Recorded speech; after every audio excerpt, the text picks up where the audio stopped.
Tom Gray here.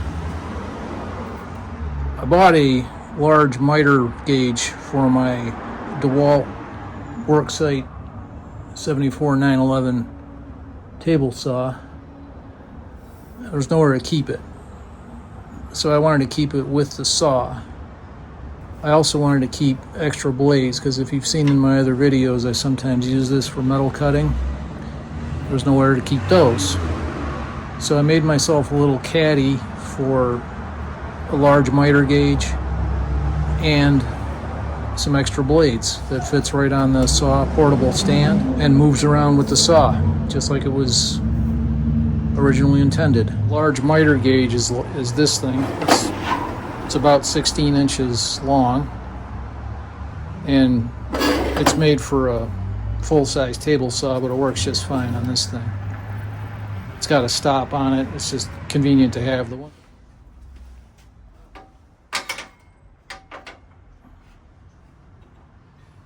So I came up with this little bracket that mounts spare blades and the large miter gauge. Fits right on the saw undercarriage or landing gear, whatever you want to call it.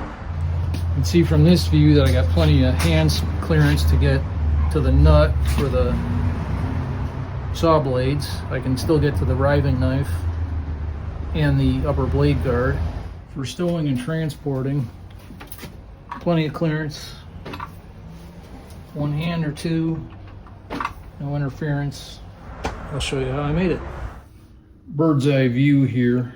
So we're looking at the right hand side of the saw. The label's right here. Obviously this the blade guard and riving knife. So I think we can store the miter gauge here and just have it slide in and out like so. The star of the show is going to be this thing. It's a like a hood latch, like a rubberized hood latch for like covers on off-road vehicles. And I made a cereal box pattern out of the collector's edition Wheaties box, which I actually kind of like that. I never really liked the athlete thing on Wheaties, but that's another story.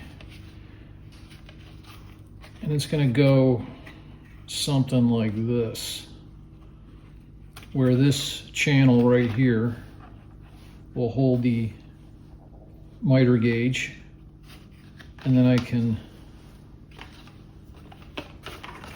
stretch the hood latch thingy across the back of it to hold it in place. And since this is rubbery, it'll provide tension and hold it even while the saw is being wheeled around.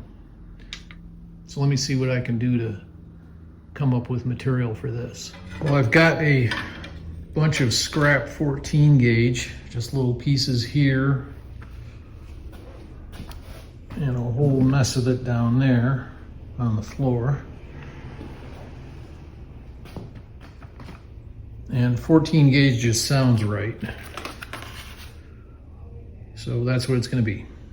So let me see if I can get enough material scrapped together here. So I'm not going to buy any material for this project. This is all out of the scrap pile.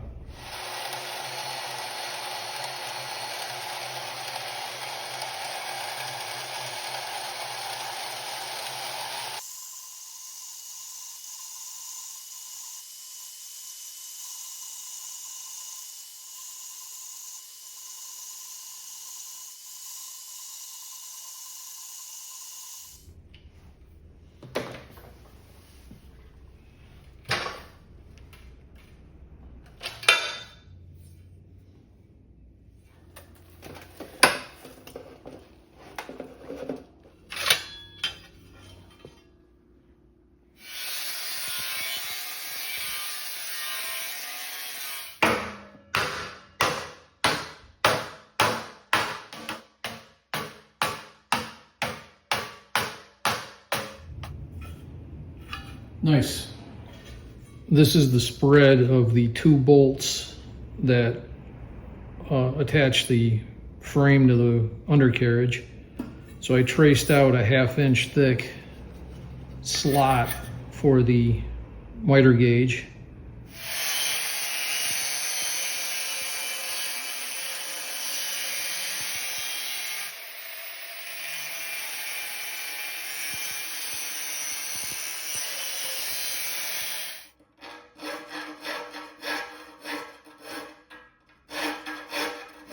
And there we go. And the miter gauge fits right in and can slide along anywhere in there. You're looking at this upside down. This will fit on like that. So now I need a plate that connects here to these 4 screws to hold it in place.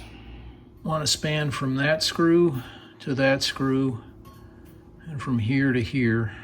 So that measures out at 16 by 4. These rather odd looking offcuts look like if I overlap them just a little bit, they'll do the trick.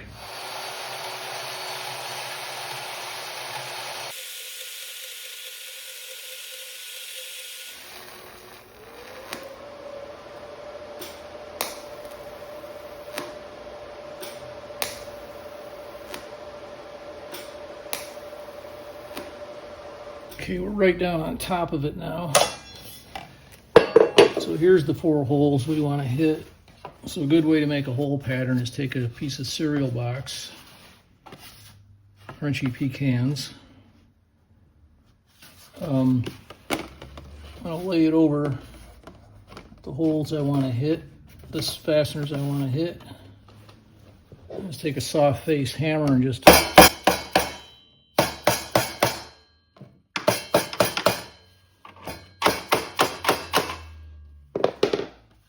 and that leaves little imprints where you got to hit your holes and that.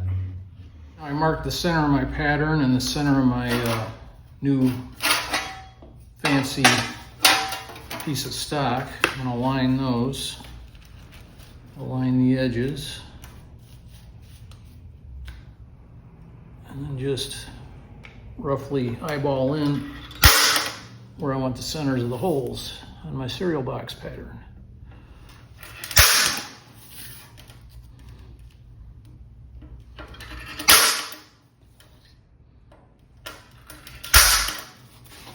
One, two, three, 4. And I'm going to mark it for width. It's roughly 16 wide.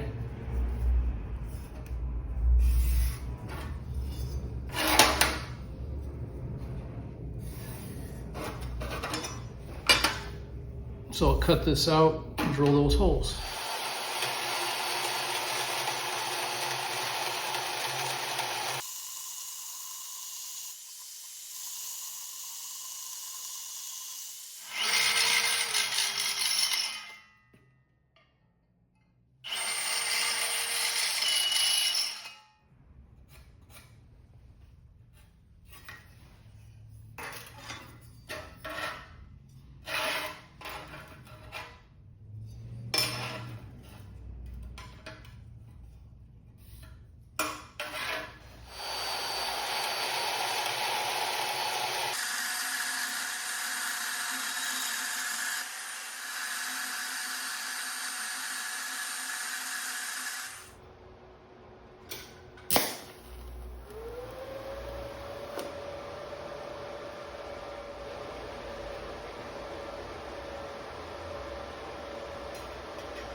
Welcome back to the floor. Let me move out a little bit here. Okay, here is the miter saw bracket clamped in place temporarily. Now I want to put the blade stowage right here, but the hole, the blades are gonna be held in by a simple stud on the arbor hole. But I gotta stay above this aperture so that the miter gauge going in and out doesn't interfere with it. And I gotta stay below the tabletop because I obviously don't want to be dragging material across a saw blade while I'm trying to rip. So right about there looks righteous. So I'll attach something to here, come up and around, and then I'm going to use one of these insulated P clamps that I got from McMaster. It's just a, I don't know what size it is. Looks like about 1 inch or 3/4. Probably metric, but anyway, I'll route just a simple strap up and back and pick up a point here so the blade can whoop like that, and I can just wing nut it on there. Done. This funky looking 14 gauge offcut looks like it'll about fit the bill, and it's tapered, but I can just put it straight up and down and it'll actually look like I designed it that way. Like I knew what I was doing. All right, there it is.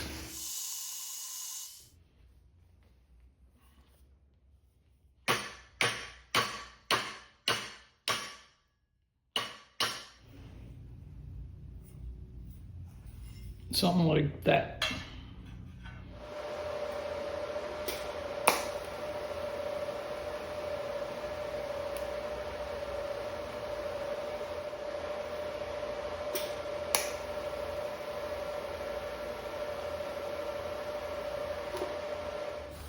And viola, as my electronics professor used to say.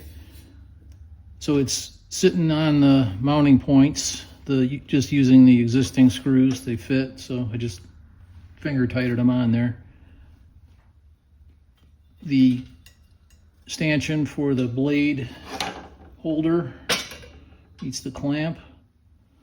Okay, I will place the stud for the blade mount there.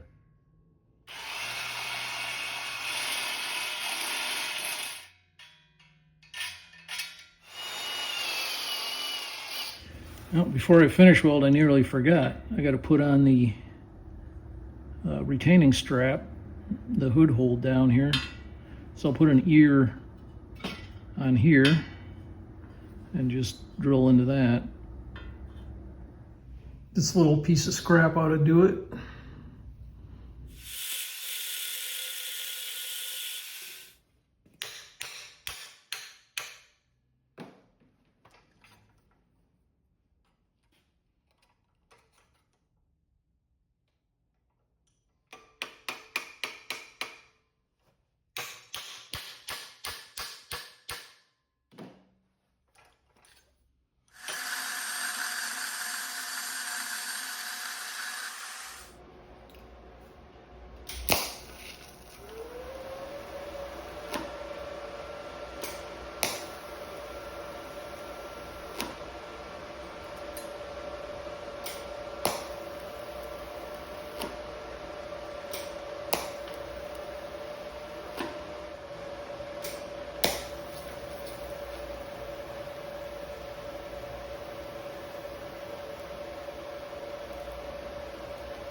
Now there it is, all tacked together, all in one piece. Got the stud on for the blade to hold the blades. Got the hood latch retention strap in place. She's finger tighted down with the stock bolts. Looking righteous. Now I'm gonna finish weld it and grind it up and do all that, and I'll take you along for some of that, and be back at you when it's done.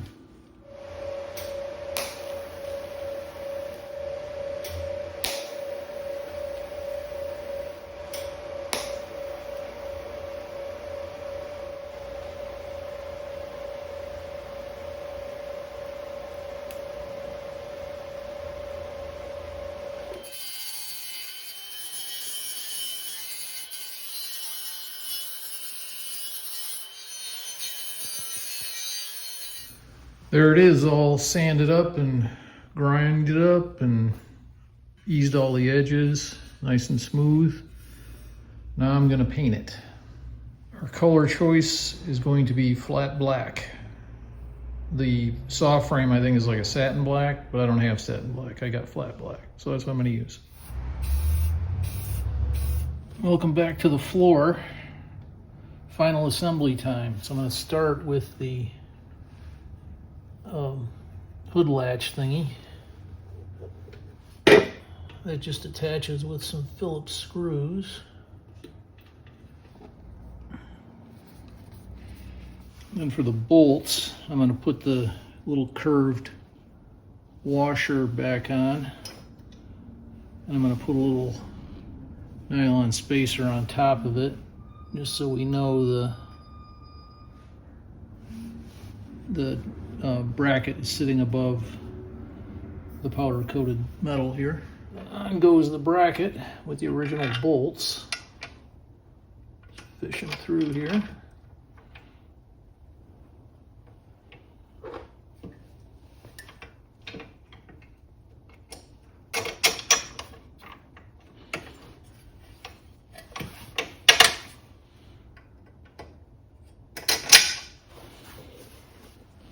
And the original nuts.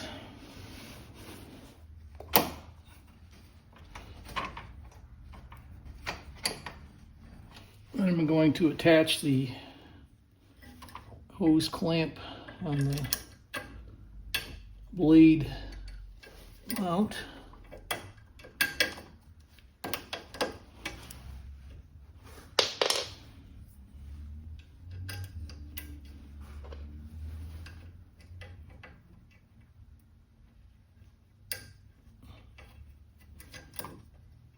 I'm going to put in a couple of sticky back felt guards, or whatever you want to call them, furniture feet, to keep the miter gauge from banging around too much on the sheet metal. Let's go load her up.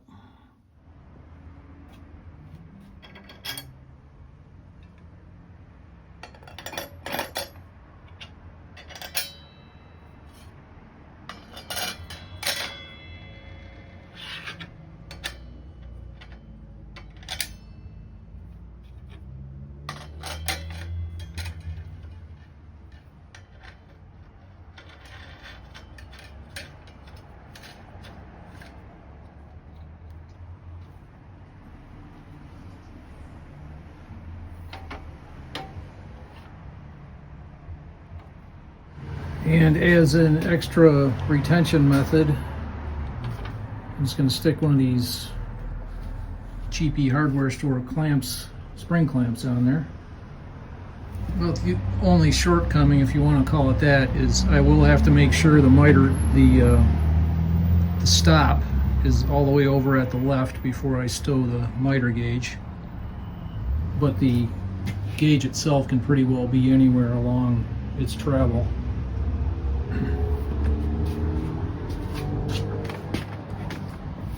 For instance, if the miter gauge is over here, I can just leave this strap down and I can move my cheapy clamp wherever I want.